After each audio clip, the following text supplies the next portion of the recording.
Ya, baik. Assalamualaikum warahmatullahi wabarakatuh. Ya, mahasiswa manajemen yang Bapak banggakan.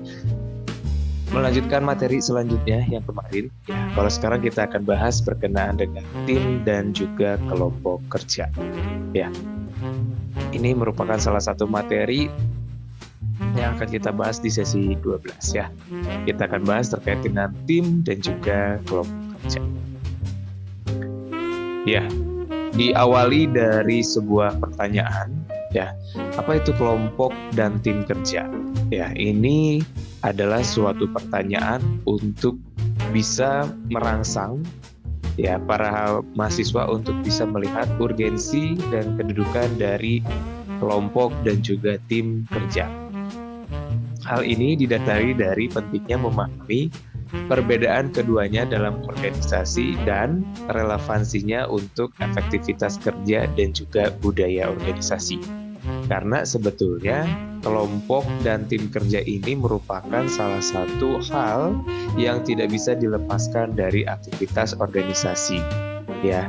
Dan kalau kita lihat ada kelompok, ada tim. Keduanya merupakan bukan bekerja secara individu, melainkan secara banyak orang, ya, melibatkan banyak orang, ya, tidak bekerja sendirian, ya.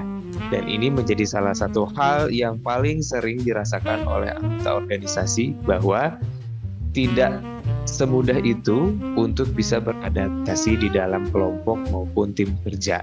Maka dari itu kita perlu mengetahui ya, apa itu kelompok kerja, apa itu tim kerja. Nah, kita lihat dulu ya dari aspek kelompok kerja ya. Jadi kita definisikan dulu. Berbicara kelompok, ini adalah dua orang atau lebih yang saling berinteraksi untuk mencapai tujuan tertentu. Ya, contohnya adalah divisi marketing, departemen HR, kelompok proyek gitu ya. Ini dinamakan sebagai definisi dari kelompok. Jadi, definisinya adalah dua orang atau lebih yang saling berinteraksi untuk bisa mencapai tujuan tertentu. Salah satunya ketika kita lihat secara struktur, itu ada divisi marketing, departemen, dan juga kelompok proyek. Nah, kemudian kita akan coba untuk mendefinisikan tim kerja itu seperti apa. Nah, tim kerja itu adalah kelompok dengan tingkat interdependensi tinggi, memiliki tujuan bersama dan saling melengkapi keterampilan atau kompetensi. Contoh misalkan seperti ini. Tim pengembangan produk, ada tim project improvement, ya, seperti itu. Ini adalah salah satu contoh dari tim kerja. Apabila kita lihat secara definisi, tim kerja itu adalah salah satu kelompok dengan tingkat interdependensi tinggi, memiliki tujuan bersama, dan saling melengkapi keterampilan. Sudah mulai bingung? Perbedaannya di mana antara kelompok dan juga tim kerja? Kita lihat strukturnya dulu ya. Nah, kalau tim kerja, ya,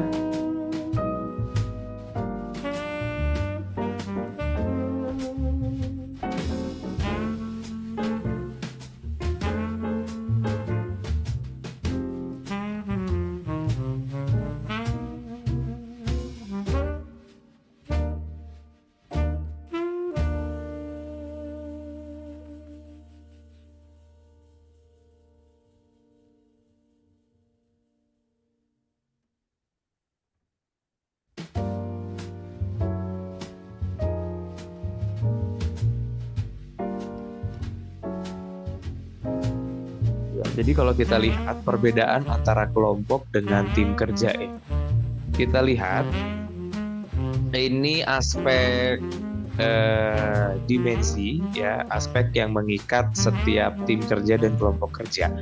Jadi kalau kita lihat secara kuantiti, itu sebetulnya tim dan kelompok itu pasti melibatkan lebih dari satu orang. Namun ada hal yang mendasar yang menjadi perbedaan ya antara tim kerja dengan kelompok kerja. Kita lihat dari tujuannya terlebih dahulu. tim kerja itu bisa individu atau umum. Ya, ini untuk tujuannya dulu. Sedangkan untuk kelompok kerja, tujuannya adalah tujuan bersama dan spesifik. Seperti itu ya. Kemudian tim kerja itu tanggung jawabnya individu. Sedangkan kelompok kerja itu tanggung jawabnya bersama atau menyeluruh. Ya. Kemudian kita lihat instrumen yang lainnya. Ketika kita lihat sinergi, itu sinerginya rendah atau tidak terlalu ada. Ya, karena aspek kepentingannya individu. Tapi kalau misalkan kelompok kerja, sinergi antara beberapa bagian itu cukup tinggi dan saling melengkapi. Ya, kemudian contohnya adalah ketika tim kerja itu adalah departemen akuntansi. Kemudian kalau contoh untuk kelompok kerja adalah tim audit proyek khusus. Jadi kalau kita lihat secara kuantiti, tim dan kelompok sama. Artinya tim dan kelompok itu dibangun lebih dari satu orang. Namun yang membedakan di sini adalah instrumen pengikat dasar dari karakteristik tim dan juga kelompok. Perbedaannya ada di tujuan, tanggung jawab, dan bentuk sinerginya. Ya, seperti itu. Nah, kemudian kalau kita lihat lebih jauh lagi, tipe-tipe dari tim kerja itu ada tim fungsional, tim lintas fungsi, ada tim virtual, dan juga tim proyek. Tim fungsional ini adalah tim yang mengedepankan terkait dengan sesuai dengan karakteristik atau kemampuan. Jadi ketika kemampuannya A, maka itu bisa menyelesaikan pekerjaan tipe A. Begitu juga sebaliknya, ketika mendapatkan pekerjaan tipe A, maka yang mengurusi atau yang menyelesaikan pekerjaan A secara spesifik pekerjaan A, maka yang menyelesaikan adalah tim A dengan spesifikasi atau kemampuan khusus. Ya. Kemudian tim lintas fungsi ini dibentuk berdasarkan beberapa kemampuan yang berbeda. Ya, sehingga kemampuan berbeda ini dibutuhkan untuk bisa menyelesaikan satu pekerjaan tertentu. Maka dinamakan tim lintas fungsi dengan kemampuan atau kompetensi yang berbeda untuk menyelesaikan satu pekerjaan. Tim virtual dan tim proyek ini, tim virtual ini dibentuk berdasarkan kebutuhan, ya, namun tidak bertatap muka secara langsung, tetapi bertatap maya, seperti itu. Tim proyek berarti ini disesuaikan dengan pekerjaan apa yang ingin diselesaikan. Ini adalah tim-tim kerja. Kemudian ada juga nih ya faktor keberhasilan tim. Yang pertama, tujuan yang jelas.